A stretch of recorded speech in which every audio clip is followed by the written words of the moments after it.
Hello, ladies and gentlemen. If you didn't know, Jesus is King. Kanye West released his 9th studio album. Finally. I believe it's the 9th studio album. Finally, after Graphics, Nitro FX, whatever it was, after Yandi, and then after Yandi, I swear it was something else too. I don't even know, man. And it didn't sound like any of these albums. Yeah, now we have Jesus King. A completely different take. He was doing his Sunday services throughout the year, which hinted that like he was trying to do something different. Do you think that each track was sort of taken or made during those Sunday services? Yeah, I wouldn't be surprised. That was his testing ground? Yeah, I wouldn't be surprised. Like he tested out which ones were the ones that really stuck with the audience, and I think that's probably how he went with it. But I mean, let's do overall impressions, and we'll get to track. What did you think? What did you think of the album? I was a little disappointed about it, honestly. I thought that he didn't have that many good bars, right? The production wasn't... It was good, but it wasn't like the best Kanye. Yeah. You know? And honestly, the gospel stuff, it was like...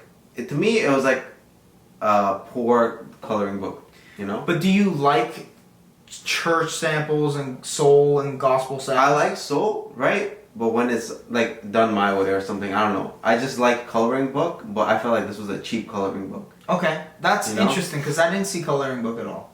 Like I didn't see the similarities coloring book at all. I felt like it was like a gospel type thing, you know, with that same type of beats.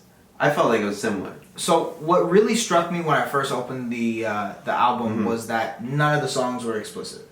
Oh yeah, that was one thing that I noticed too. So this is the same guy that said bleach my asshole. But I opened it and I realized I'm like, okay, this is going to be a very different album than what we usually will expect from Kanye. So I tried to listen to it understanding that he's trying to do something different. And as an artist, you always want to be creative and try something new. So I get that aspect of things. Did he make it perfect? I don't think so.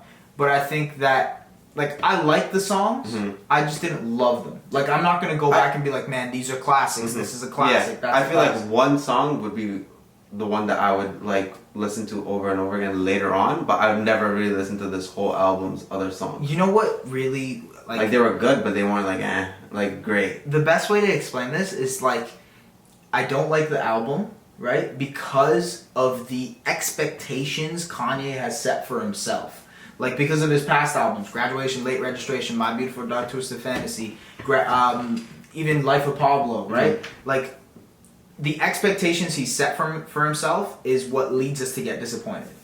But this was actually really weak, I think. But in general, like, okay, if a normal, let's say gospel rapper or church rapper, Christian rapper, right, releases an album that kind of sounds like this, maybe similar bars and everything but like it doesn't sound that great, and even the lyrics aren't that great, man. Lyrics are garbage. It's just because it's Kanye. That's exactly what I'm saying, dude. Because he set the expectations for himself. We're gonna get let down no matter what. No, but his lyrics and stuff were a lot better on other albums, right? Like I feel like I'm only listening to this that much because it's Kanye. But on those other albums, he's met expectations. Yeah. People expected something and it met their expectation. Because of the hype behind this album and the delay that he personally did himself, there was such a high expectation, there was so much hype around it that regardless of what he dropped, it would have disappointed. No, I don't think so. It could have been good. I disagree. I genuinely disagree. No, I think this was this actually wasn't a good album. That's why it was below expectations. I still think that if he dropped something good... Production was fire. Right? Lyrics were trash, I'll give you that. I didn't think production was that fire. See, but, I don't know, I disagree with that too. I don't think it was that fire. I feel like it could have been better. So let's jump into the songs then. Every Hour, which is more of like an intro song. It's very church, like choirs and everything like that. I liked it. Personally, I love choirs incorporated in music. I don't know, I thought this was just it was just them singing. It wasn't really, Kanye wasn't even on it. That's not the point though, my dude. I don't know, I didn't really, I wouldn't listen to this ever again. Yeah, I get it, but it's still a good song within the album. Sure, but I would have listened to it over and over again. Okay, cool, I listened to it now and I'm like, okay, cool, he set this up. Am I going to listen to this again? No. One thing I will say about this is that I thought that because he was building it up for literally 2 minutes, I thought that the next song was going to be a heavy drop. Like he was going to drop a beat very, very hard, and it wasn't like that at all. Oh, yeah. So the next song up, Salah, really disappointed me. Yeah, because I don't like it either. Man, I thought the album was going to pick up momentum, but it took until the third song, which was Fall of God. Which is my favorite song. Really? Yeah. Okay, my favorite song is coming up soon, but Oh yeah? why'd you like Fall of God? Because I felt like it finally had those beats. Yeah. Right? And it had that Kanye that I like, you know? The one with the confidence that's flowing. You know? Braggadocious. Yeah. I get it. What's your favorite Kanye album? I'm curious. My Dark Twisted Fantasy. Okay, that's probably when he was his most braggadocious. Yeah. Like he was very... Yeah, and then I like Life of Pablo. Life of Pablo too. Yeah. Okay, Closed on Sunday. What'd you think about that? I like Closed on Sunday. My Chick-fil-A. I hate that bar. Yeah? Man, I hate it, but it's so catchy I can't stop thinking about it. That's the thing. True. I hate that though. Yeah. Trash. I don't really like it either, but like, it's catchy, bro. And I heard an interview that he said he's like, bro, people are ripping on me for saying Chick-fil-A closed on Sunday and telling me that I should be getting hated by the LGBTQ. How? I'm like, well, like that's actually the main reason why people don't like Chick-fil-A because of that. Like, On God, I really liked On God.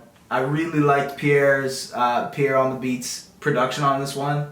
It was really dope. It's something different. I didn't see Pierre, just in general production wise, do something like that before. He does like the digital type of sound, but with Kanye on it, it was just a different feel. It made me feel like a mixture of Yeezus mixed with like 808s and Heartbreaks a little bit, which was cool. I like that one. This was a miss for me. Really? Yeah. Why? Because honestly, after this, like, I felt like all the songs, most of them just didn't have drums or anything. Yeah. So it wasn't that catchy. Really? On God had drums. I think you need to go back and listen. Cause I think maybe it's not On God, maybe it's the next one then.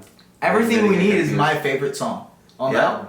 Absolutely, without a doubt. Ty Dolla $ign kills it, murks it, destroys it.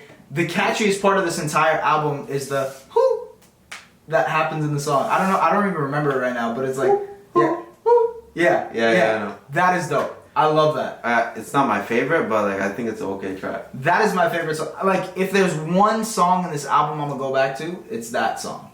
I think Follow God for me. Follow God is really, really good too. I just like the album more than you, to be honest. I can tell that already. Yeah, I didn't like it that much. Yeah. Water. No.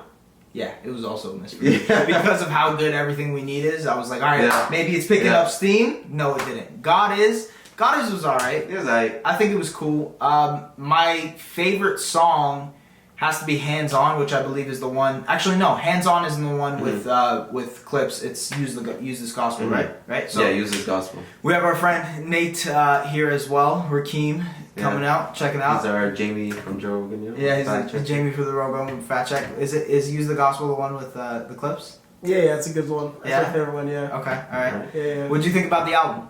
Album the whole production was good. Okay. Favorite track probably Use the Gospel. Right. Yeah, I definitely say it's my favorite track off the album, man. The production's fire. It's kind of like, a more modest twist on this piano samples from Runaway. Okay.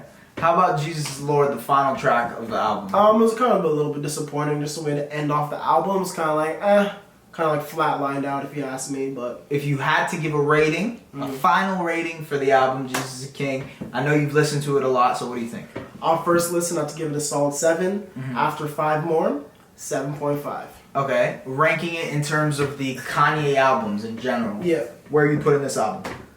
His second last greatest project. What's the worst? Is probably still the worst. Still the worst? Hands down. Yeah, I could get with that. Yeah. I agree with that. Alright. I agree with that. Let us know what you think in the comments. As always, from Koop and me, make sure you guys let us know if you guys like Jesus is King. I was on the side of I give it a 2 thumbs up. Maybe a little bit higher than a 7.5, like a 7.75. And Koop over here said he wanted to go with a 7.5. As well. So. Take care, guys. Later. Yo, what's up? Thanks for watching our video, and if you haven't already, like, comment, and subscribe, and watch our other videos. Pick 'em right there.